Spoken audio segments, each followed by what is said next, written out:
saya Martin Huria dengan NIM dari kelas.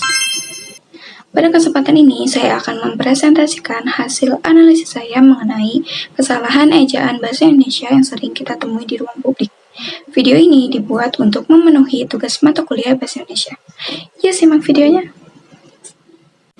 Sebelum itu, apa sih ejaan itu dan ejaan apa yang kita gunakan saat ini?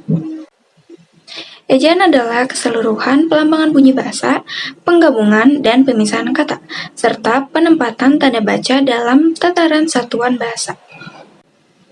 Nah, untuk ejaan yang kita gunakan saat ini diatur secara resmi dalam Pedoman Umum Ejaan Bahasa Indonesia, yang sekarang telah diperbarui kembali menjadi ejaan yang disempurnakan edisi 5.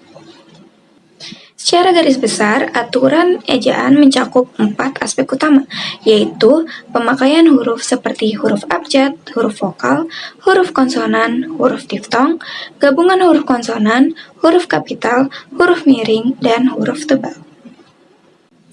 Aspek yang kedua, penulisan kata, meliputi kata dasar, kata perimbuhan, bentuk berulang, gabungan kata, kata depan, serta singkatan dan akronim.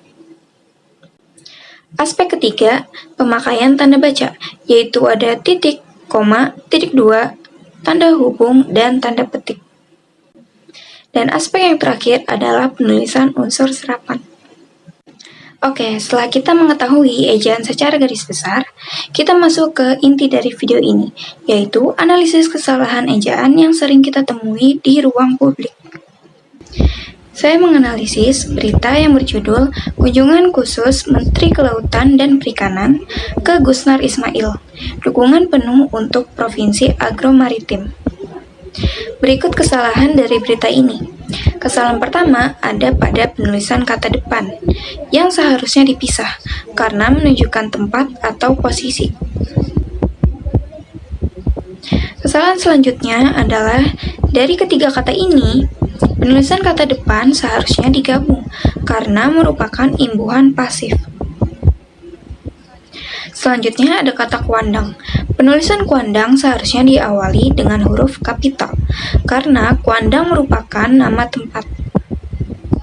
Kesalahan berikutnya adalah kesalahan dalam penulisan satuan mata uang. Dalam kata baku bahasa Indonesia, kata miliar menggunakan huruf I, bukan Y. Kesalahan terakhir terletak pada penulisan kata menunjukkan. Kata menunjukkan seharusnya menggunakan 2 huruf K, seperti berikut.